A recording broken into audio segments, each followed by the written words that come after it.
Hi hello welcome to family tiles. ഞാൻ രൂപേഷ്. അപ്പോൾ welcome to ഒരു മഴക്കാലത്തിലേക്ക്. മഴക്കാലത്ത് മഴ പെയ്യാതെ നമ്മുടെ നാട്ടിലൊന്നും മഴ ഇല്ലാതെ ഞങ്ങളൊന്ന് വയനാട് പോയതാണ്, മഴയൊന്നും പെയ്യില്ല എന്ന് വിചാരിച്ചിട്ട്. അപ്പോൾ നോക്കുമ്പോൾ ഉച്ചയായപ്പോൾ മഴ പെയ്തു. എന്താ ചെയ്യാൻ, മഴ അങ്ങോട്ട് ആസ്വദിക്കന്നെ, അല്ലാതെ എന്ത് ചെയ്യാനാ. അപ്പോൾ നമ്മളൊരു നീണ്ട യാത്രയ്ക്ക് ശേഷം നമ്മളുടെ എപ്പിസോഡുകൾ എത്തി നിൽക്കുന്നത് നമ്മുടെ തൊള്ളായിരം കണ്ടിയിൽ നിന്ന് ഇറങ്ങി ഉച്ചഭക്ഷണം കഴിച്ചിട്ടുള്ള കാഴ്ചകളാണ് കേട്ടോ. അപ്പോൾ നമ്മൾ തൊള്ളായിരം കണ്ടി വരെ പോയതും തൊള്ളായിരം കണ്ടി നമ്മൾ ഓഫ് റോഡ് എക്സ്പ്ലോർ ചെയ്തതും അവിടെ ഗ്ലാസ് ബ്രിഡ്ജ് എക്സ്പ്ലോർ ചെയ്തതും ഒക്കെ കാണാത്തവരാരെങ്കിലും നമ്മളുടെ ഈ വീഡിയോ കാണുന്നുണ്ടെങ്കിൽ അതെല്ലാം ഒന്നെടുത്ത് കാണണം. ആദ്യമായിട്ട് കാണുന്നവരാണെങ്കിൽ ഒന്ന് സബ്സ്ക്രൈബ് ചെയ്യണം, സപ്പോർട്ട് ചെയ്യണം, കമൻറ്റ് ചെയ്യണം. അപ്പോൾ നമ്മൾ ഏകദേശം മഴയൊക്കെ അങ്ങനെ ആസ്വദിച്ച് വരുന്ന സമയത്ത് ഏകദേശം മഴ അങ്ങനെ കുറഞ്ഞു തുടങ്ങിയിട്ടുണ്ട്. അപ്പോൾ നമ്മളുടെ ഇനി നെക്സ്റ്റ് പ്ലാൻ എന്താണെന്ന് വെച്ചാൽ, ഒന്നുകിൽ നമുക്ക് നേരെ നാട്ടിലേക്ക് പിടിപ്പിക്കാം, നമ്മൾ വന്ന വഴി നാടുകാണി വഴി അങ്ങനെ നേരെ നാട്ടിലേക്ക് പിടിപ്പിക്കാം, അല്ലെങ്കിൽ നമുക്ക് ഇപ്പുറത്തൂടെ താമരശ്ശേരി വഴി അങ്ങനെ നാട്ടിലേക്ക് പിടിപ്പിക്കാം. അപ്പോൾ നമ്മളൊരു വെറൈറ്റി വഴി കണ്ടെത്തി. അതായത് നമ്മൾ ഇവിടുന്ന് നേരെ മുത്തങ്ങ ബന്ദിപ്പൂരൊക്കെ വഴി നമുക്ക് എന്ത് ചെയ്യാം, ഗോപാൽ സ്വാമി പുരാതന അങ്ങനെ ഒരു അമ്പലം ഉണ്ടല്ലോ നമ്മുടെ മൈസൂർ റൂട്ടിൽ, അപ്പോൾ അങ്ങോട്ട് പിടിപ്പിച്ചാലോ എന്നൊരാലോചന. അപ്പോൾ ആ ഒരു സമയം നമുക്ക് കിട്ടുമോ എന്നറിയില്ല. നമ്മളിപ്പോൾ ഒരു ഏകദേശം 2:30-3 മണിയായി. അപ്പോൾ ഏതായാലും നമ്മൾ ആ റൂട്ടിലേക്കാണ് പോകുന്നത്. നമ്മൾ മുത്തങ്ങ വഴി ഉള്ള ഒരു യാത്ര നിങ്ങളുടെ മുന്നിലേക്ക് പ്രസൻറ്റ് ചെയ്യാണ്. അപ്പോൾ എന്തായാലും സ്കിപ്പ് ചെയ്യാതെ കാണുക. അടിപൊളിയായിട്ടുള്ള അതിമനോഹരമായിട്ടുള്ള ഒട്ടനേകം കാഴ്ചകൾ നിങ്ങൾക്ക് വേണ്ടി ഈ ഒരു വീഡിയോയിൽ കാത്തിരിക്കുന്നുണ്ട്. അപ്പോൾ സ്കിപ്പ് ചെയ്യാതെ കാണുക. അപ്പോൾ നമ്മൾ ഈ ഒരു യാത്രാ അനുഭവം എന്ന് പറയുന്നത് ഇത്തരം യാത്രകളിൽ കാണുന്ന ഈ കാഴ്ചകളാണ് അല്ലേ, മനോഹരമായ കാഴ്ചകൾ. ശരിക്കും കാടിൻ്റെ വന്യത എന്നതിലുപരി കാടിൻ്റെ ആ ഒരു കാഴ്ചകൾ നമ്മളെ എപ്പോഴും ആകർഷിക്കുന്ന ഒരു സംഭവം തന്നെയാണ് അല്ലേ. കാട്, അതേപോലെ കാട്ടിലെ മൃഗങ്ങൾ, അവരെയൊക്കെ തൊട്ടടുത്ത് കാണാനും ആ കാട്ടിലൂടെ സഞ്ചരിക്കാനും നല്ല റോഡും, എടുത്തു പറയേണ്ടത് അതാണ്, നല്ല റോഡും കാലാവസ്ഥയും ഒക്കെ അനുകൂലമായി വന്നു. കാരണം നമുക്ക് ഇവിടെ വയനാട് മഴ ഉണ്ടായിരുന്നു ആ ഒരു സമയത്ത്. അത് കഴിഞ്ഞ് നമ്മൾ ഇങ്ങോട്ട് ബന്ദിപ്പൂരൊക്കെ എത്തിയപ്പോൾ മഴ കുറഞ്ഞു. ഇനി നമ്മൾ നേരെ ഇങ്ങോട്ട് പോയിക്കൊണ്ടിരിക്കുകയാണ് കേട്ടോ. അപ്പോൾ ഇതൊരു നല്ല കാഴ്ചയായിരിക്കും നിങ്ങൾക്ക്. അപ്പോൾ നിങ്ങൾ ഈ കാഴ്ച മുഴുവനായിട്ടും എൻ്റെ കൂടെ കാണൂ.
ബന്ദിപ്പൂർ വഴി നമ്മൾ ഗുണ്ടൽപേട്ടിലേക്കാണ് പോയിക്കൊണ്ടിരിക്കുന്നത്. ഗുണ്ടൽപേട്ടിലെ പിന്നെ നമ്മളുടെ സൂര്യകാന്തി അതൊക്കെ നമുക്ക് കാണാൻ പറ്റുമെന്നറിയില്ല. അതൊക്കെ ഒന്ന് കാണാനുള്ളൊരു ആഗ്രഹം ഉണ്ടായിരുന്നു കേട്ടോ. കാരണം ഞാൻ ഈ ഓണമൊക്കെ വരുന്നതിന് മുമ്പേ പ്ലാൻ ചെയ്താണ് ശരിക്കും സൂര്യകാന്തിയുടെ ആ ഒരു പിന്നെ ഫ്ലവേഴ്സിൻ്റെ ആ ഒരു സംഭവമൊക്കെ അവിടെ പോയിട്ട് ഒന്ന് എക്സ്പ്ലോർ ചെയ്യണം എന്നുള്ളത്. പക്ഷേ ചില സാഹചര്യങ്ങൾ കൊണ്ട് നമുക്ക് അതൊന്നും പറ്റിയില്ല.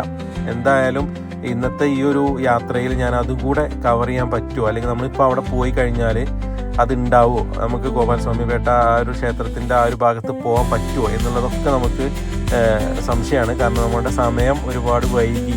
അതുകൊണ്ട് തന്നെ നമ്മൾ ഇവിടുന്ന് അവിടെ ഓടിയെത്തുമ്പോൾ ഇത് നടക്കുമെന്നറിയില്ല. എന്തായാലും നിങ്ങൾ കാണൂ.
അപ്പോൾ welcome to Bandipur tiger reserve. Tiger റിസർവിലേക്കാണ് നമ്മൾ കടക്കുന്നത് കേട്ടോ. കർണാടകയിലേക്ക് കയറി നമ്മൾ. കർണാടകയിലാണ് പിന്നെ ബന്ദിപ്പൂരൊക്കെ വരുന്നത് അല്ലേ, അങ്ങനെയാണ് തോന്നുന്നത്. എനിക്കും കറക്റ്റ് അറിയില്ല. ആർക്കെങ്കിലും അറിയുന്നവരുണ്ടെങ്കിൽ ഒന്ന് കമൻറ്റ് ചെയ്യൂ.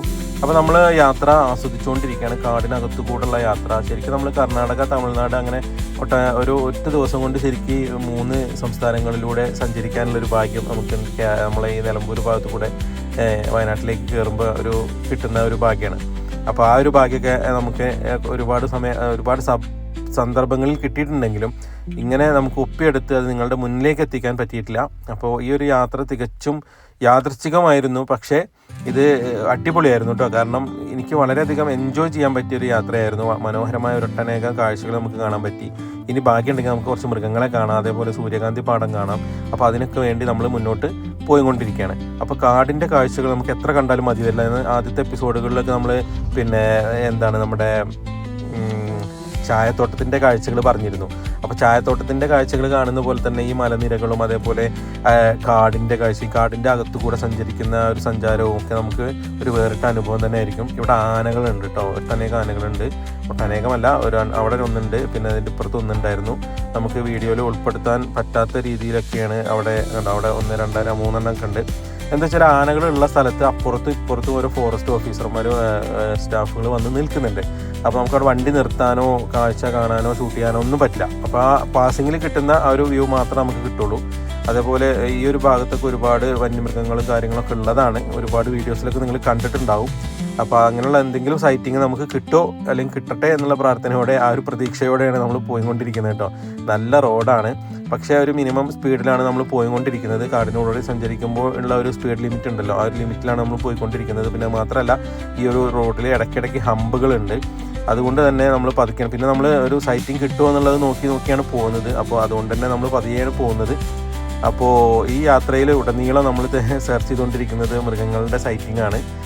ഭാഗ്യവശാൽ നമുക്ക് എന്തെങ്കിലുമൊക്കെ ആനകളെ കണ്ടു, അതേപോലെ മാൻകൂട്ടത്തിന് കണ്ടിരുന്നു. അതേപോലെ ഇനി എന്താണ് കിട്ടുക എന്നുള്ള അറിയില്ല. ടൈഗർ റിസർവ് ആണല്ലോ, അപ്പോൾ ടൈഗറിനെ കാണുമോ ഇല്ല എന്നുള്ളതൊക്കെ എക്സൈറ്റഡ് ആയിട്ടാണ് നമ്മൾ ഈ യാത്ര ആസ്വദിച്ചുകൊണ്ടിരിക്കുന്നത്.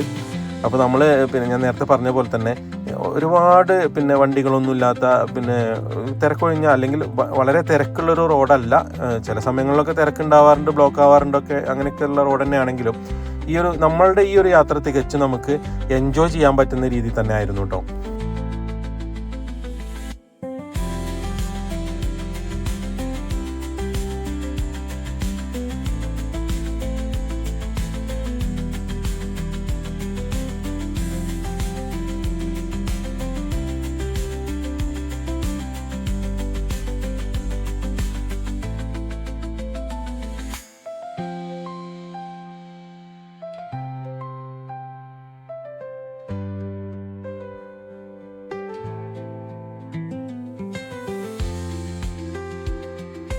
അപ്പോൾ ഇനി നെക്സ്റ്റ് എപ്പിസോഡ് മിസ് ചെയ്യരുത്. നമ്മുടെ സൂര്യകാന്തി പാടം ഒക്കെയുള്ള എപ്പിസോഡാണ് ഇനി വരാൻ പോകുന്നത്. അപ്പോൾ നമ്മൾ നേരെ അങ്ങോട്ടെത്താൻ ഏകദേശം അടുത്തെത്താറായി.